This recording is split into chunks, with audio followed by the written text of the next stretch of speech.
তড়িৎ প্রবাহ ও রাসায়নিক বিক্রিয়ার আজকের আমাদের আলোচনা তড়িৎ বিশ্লেষণ। তড়িৎ বিশ্লেষণ বলতে কি বোঝায়? গলিত বা দ্রবীভূত অবস্থায় তড়িৎ বিশ্লেষ্যর মধ্যে যদি তড়িৎ চালনা করে ওই পদার্থের রাসায়নিক পরিবর্তন ঘটানোর প্রক্রিয়াকে তড়িৎ বিশ্লেষণ বলে। অর্থাৎ গলিত বা দ্রবীভূত অবস্থায় ওই তড়িৎ বিশ্লেষ্য পদার্থের মধ্যে যদি তড়িৎ চালনা করে ওই পদার্থের রাসায়নিক পরিবর্তন ঘটানোর যে প্রক্রিয়া, সেই প্রক্রিয়াকে কি বলা হয়? তড়িৎ বিশ্লেষণ। অর্থাৎ এখানে তড়িৎ বিশ্লেষণে তড়িৎ শক্তি রাসায়নিক শক্তিতে পরিণত হয়। অর্থাৎ তড়িৎ শক্তি এখানে দেওয়া হয় এবং তড়িৎ শক্তি রাসায়নিক শক্তিতে পরিণত হয়। অর্থাৎ আমরা ডিসি তড়িৎ প্রবাহ তড়িৎ বিশ্লেষণে ব্যবহার করি, সেই তড়িৎ শক্তি রাসায়নিক শক্তিতে পরিণত হয়। উদাহরণ হিসাবে যদি আমরা সোডিয়াম ক্লোরাইডের জলীয় দ্রবণে তড়িৎ বিশ্লেষণ করি, তাহলে সোডিয়াম ক্লোরাইড বিয়োজিত হয়ে সোডিয়াম এবং ক্লোরিন উৎপন্ন করে। সোডিয়াম সাধারণত ক্যাথোডে উৎপন্ন হয় আর ক্লোরিন অ্যানোডে উৎপন্ন হয়। তড়িৎ বিশ্লেষণে আমরা আলোচনা করলাম ডিসি সমপ্রবাহ, অর্থাৎ ডাইরেক্ট কারেন্ট অবশ্যই দিতে হবে। এসি তড়িৎ প্রবাহ কিন্তু তড়িৎ বিশ্লেষণ করা সম্ভব নয়।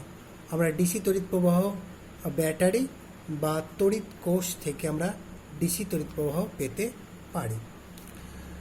এবার দেখো, কোনো তড়িৎ বিশ্লেষ্য পদার্থের বিয়োজনে উৎপন্ন ক্যাটায়ন ও অ্যানায়ন সংখ্যা সমান নাও হতে পারে।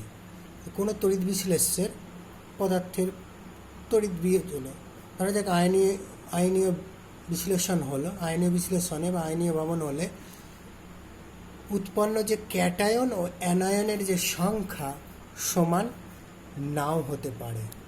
তবে বিয়োজনে উৎপন্ন ক্যাটায়নের মোট চার্জের সঙ্গে অ্যানায়নের মোট চার্জ সমান হবে।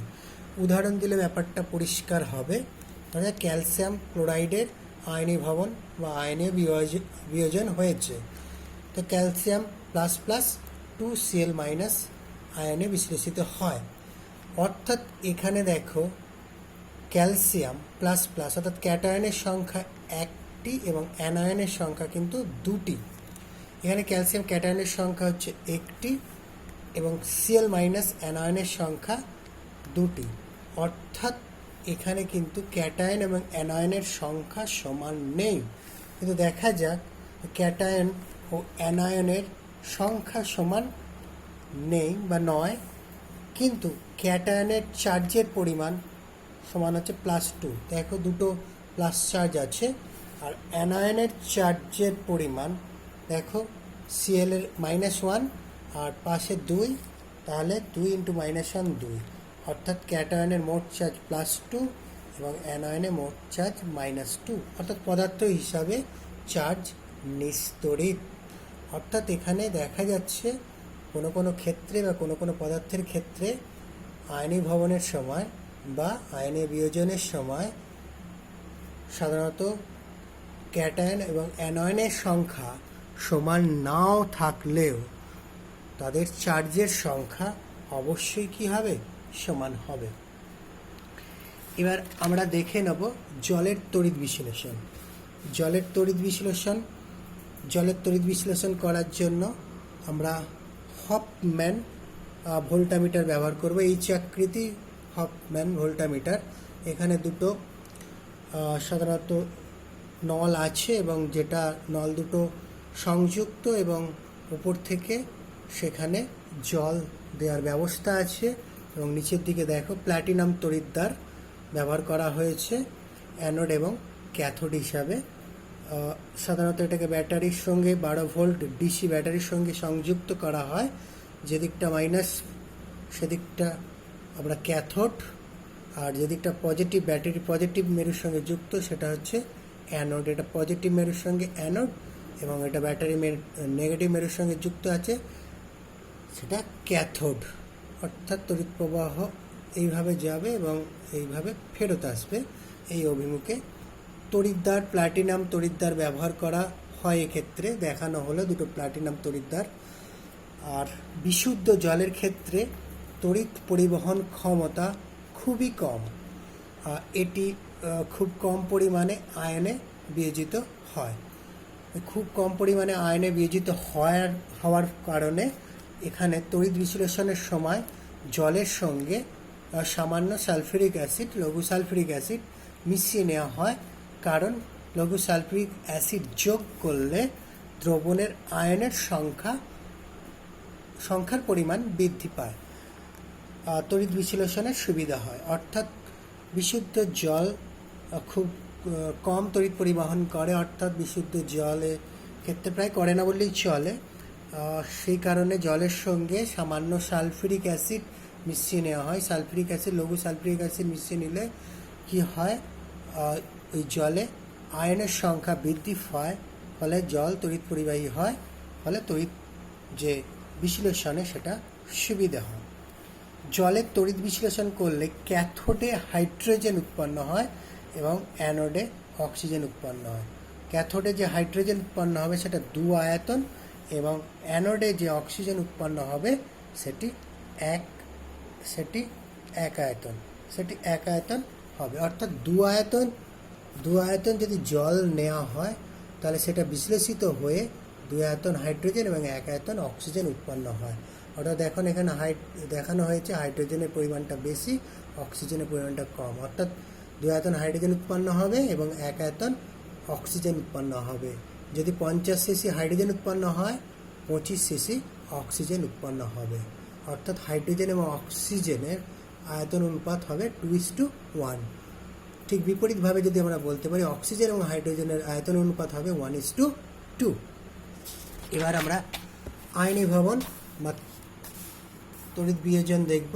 আয়নীভবন জলের ক্ষেত্রে ভেঙে যাবে জল H+ এবং OH- আয়ন, অর্থাৎ জলের ক্ষেত্রে ক্যাটায়ন হিসাবে এটা ক্যাটায়ন হিসাবে OH+, আর অ্যানায়ন হিসাবে অ্যানায়ন হিসাবে OH- উৎপন্ন হবে। এবং যেহেতু এখানে সালফিক অ্যাসিড এখানে মেশানো হয়েছে, সালফিক অ্যাসিডের ক্যাটায়ন হিসাবে H+ এবং অ্যানায়ন হিসাবে সালফেট মাইনাস। ক্যাথোডে কী হবে? ক্যাথোডে কি বিক্রিয়া হবে? ক্যাথোডে ক্যাটায়নগুলি যাবে, অবশ্যই আগে আলোচনা করেছি, এবং ক্যাথোড থেকে ইলেকট্রন সংগ্রহ করবে। যেহেতু ক্যাথোডটা ব্যাটারি নেগেটিভ প্রান্তের সঙ্গে সংযুক্ত, তাই সেখান থেকে ইলেকট্রন সংগ্রহ করে নিস্তড়িত পরমাণু বা মূলকে পরিণত হয়। অর্থাৎ H+ একটা ইলেকট্রন সংগ্রহ করবে, H পরমাণু, যেহেতু ইলেকট্রন এখানে গ্রহণ, অবশ্যই ক্যাথোডে কী হবে? ক্যাথোডে বিক্রিয়া হবে বিজারণ বিক্রিয়া। এরকম দুটো হাইড্রোজেন পরমাণু যুক্ত হাইড্রোজেন গ্যাস হিসাবে ক্যাথোডে জমা হবে। ক্যাথোডে জমা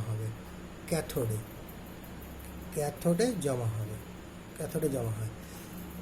আর অ্যানোডে বিক্রিয়া, অ্যানোডে অ্যানায়নগুলি যাবে এবং এই অ্যানোডে ইলেকট্রন বর্জন করে নিস্তড়িত পরমাণু বা মূলকে পরিণত হয়। কারণ অ্যানোড ব্যাটারির পজিটিভ প্রান্তের সঙ্গে যুক্ত, পজিটিভ অর্থ এখানে ইলেকট্রন ঘাটতি আছে, তাই এখানে যে অ্যানায়নগুলি ইলেকট্রন বর্জন করে নিস্তড়িত পরমাণু বা মূলকে পরিণত হয়। এখানে OH- আয়ন একটা ইলেকট্রন বর্জন করে OH, যেহেতু ইলেকট্রন বর্জন তাই জারণ, এরকম 4টে হাইড্রক্সিল মূলক যুক্ত হয়ে 2H2 এবং অক্সিজেন উৎপন্ন হবে। অক্সিজেন অ্যানোডে জমা হবে। এখানে দেখো, এখানে সাধারণত অ্যানায়ন হিসাবে, এখানে আমরা সাধারণত ক্যাথোডে ইলেকট্রন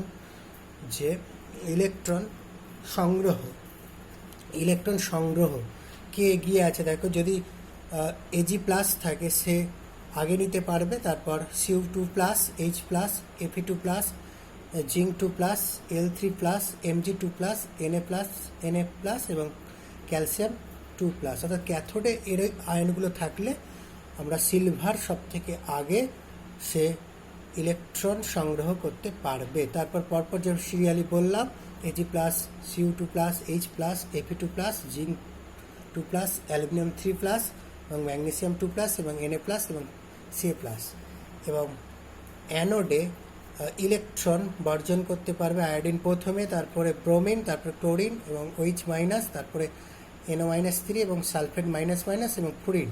আমাদের দেখো অ্যানোডে দুটো অ্যানায়ন ছিল, OH- এবং সালফেট -। এখানে OH- আয়নই প্রথমে তার ইলেকট্রন বর্জন করতে পারবে। তার কারণ হচ্ছে দেখো OH আগে আছে আর সালফেট পরে আছে, তাই OH- আগে ইলেকট্রন বর্জন করার চান্স পাবে সালফেট -এর আগে।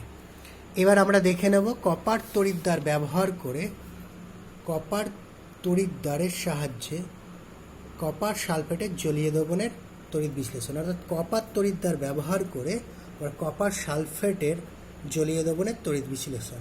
এখানে দেখতে পাচ্ছ ছবিটা, দুটোই কপার বা তামার পাত এখানে তড়িৎদ্বার হিসেবে ব্যবহার করা হয়েছে, এবং তড়িৎ বিশ্লেষ্য পদার্থ হিসাবে কপার সালফেটের দ্রবণ এখানে ব্যবহার করা হয়েছে। এবং ব্যাটারির নেগেটিভ এবং পজিটিভ মেরুর সঙ্গে যুক্ত করা হয়েছে, অবশ্যই ডিসি ব্যাটারি। যেটা নেগেটিভ প্রান্তের সঙ্গে যুক্ত তামার পাত্র সেটা হচ্ছে ক্যাথোড, এখানে দেওয়া হয়েছে। আর যেটা পজিটিভ প্রান্তের সঙ্গে যুক্ত সেটা অ্যানোড, দুটোই তামার পাত। এবং এখানে যেহেতু জলীয় দ্রবণ নেওয়া হয়েছে, তাই কপার সালফেট এবং জলের আয়নীয় ভবন বা আয়নীয় বিশ্লেষণ হবে। কপার সালফেটের আয়নীয় ভবন হলে Cu2+ SO4 -2- হবে, এবং H2O H+ এবং OH- হবে। এবার যেহেতু ক্যাটায়ন H+ এবং Cu2+ আছে, তারা কোথায় যাবে? ক্যাটায়নগুলো ক্যাথোডে যাবে। এখানে তামার তড়িৎদ্বার ব্যবহার করে যদি কপার সালফেটের জলীয় দ্রবণের তড়িৎ চালনা করলে দ্রবণের গাঢ়ত্বের পরিবর্তন হয় না। এবার কেন হয় না, এবার সেটা আমরা দেখে নেব। আমরা এখানে যেহেতু ক্যাটায়ন হিসাবে Cu2+ এবং H+ ক্যাটায়ন পেয়েছি, তারা ক্যাথোডে যাবে। দ্রবণের মধ্যে তড়িৎ প্রবাহ চালনা করলে Cu2+ ও H+ আয়ন ক্যাথোডে যায়, যেহেতু এরা ক্যাটায়ন ক্যাথোড দ্বারা তারা আকৃষ্ট হয়, কিন্তু H+ আয়নের থেকে Cu2+ আয়নের ইলেকট্রন গ্রহণের প্রবণতা অনেক বেশি। আবার আমরা এখানে দেখাচ্ছি, দেখো Cu2+ আগে আছে, ইলেকট্রন গ্রহণের প্রবণতা H+ এর থেকে অনেকটাই বেশি।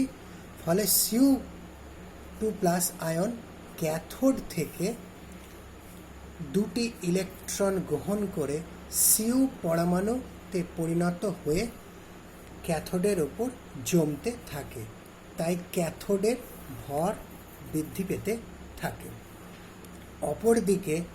অপরদিকে সালফার 2- OH- আয়নগুলো যেহেতু অ্যানায়ন, তাহলে অ্যানোডে যাবে, কিন্তু এদের তুলনায় অ্যানোডের, কারণ এখানে সালফেট -2- এবং OH- তারা অ্যানোডে যাবে। এই দুজনের মধ্যে আগেই বলেছি যে এখানে কপার পরমাণু এই দুজনের তুলনায়, অর্থাৎ সালফেট 2- এবং OH- আয়নগুলি কোথায় যাবে? অ্যানোডে। কিন্তু এদের তুলনায় অ্যানোডের কপার পরমাণু, অ্যানোডে যে কপার তড়িৎদ্বার আছে, কপার পরমাণু দুটি ইলেকট্রন বর্জন করে জারিত হয়ে Cu2+ রূপে দ্রবণে চলে আসে। কারণ কপার পরমাণুর ইলেকট্রন বর্জনের প্রবণতা SO4 2- সালফেট 2- এবং OH- এর তুলনায় অনেকটাই বেশি। এর ফলে অ্যানোডটি ক্রমশ ক্ষয় পেতে থাকবে, এবং অর্থাৎ অ্যানোডের ভর হ্রাস পাবে। অর্থাৎ এখানে যে সালফেট 2- OH- অ্যানোডের দিকে আকৃষ্ট হবে, কিন্তু অ্যানোডের কপার পরমাণু এদের তুলনায় ইলেকট্রন বর্জন করার প্রবণতা অনেক বেশি হওয়ার ফলে দুটো ইলেকট্রন বর্জন করে দ্রবণে চলে আসবে। অর্থাৎ একটি নির্দিষ্ট সময়ের অবকাশে দেখা গেলে যে ক্যাথোডে যে পরিমাণ কপার পরমাণু জমা হয় ক্যাথোডে, ঠিক সেই পরিমাণ কপার পরমাণু, মানে অ্যানোড থেকে, এটা অ্যানোড অ্যানোড থেকে Cu2+ রূপে দ্রবণে চলে আসে, তাই দ্রবণের গাঢ়ত্বের কোনো পরিবর্তন হয় না। অর্থাৎ কোনো একটা সময়ের অবকাশে দ্রবণ থেকে একটি কপার পরমাণু Cu2+ আয়ন ক্যাথোডে জমা হলে ঠিক সেই সময়ে একটি কপার পরমাণু অ্যানোড থেকে দ্রবণে Cu2+ রূপে চলে আসে। অর্থাৎ আমরা এখানে বলতে পারি অ্যানোড থেকে কপারের কি হয়, দ্রবীভবন হয়, এবং ক্যাথোড থেকে সিউ এর অবক্ষেপণ হয়। আজকের আলোচনা আমরা এখানেই শেষ করছি।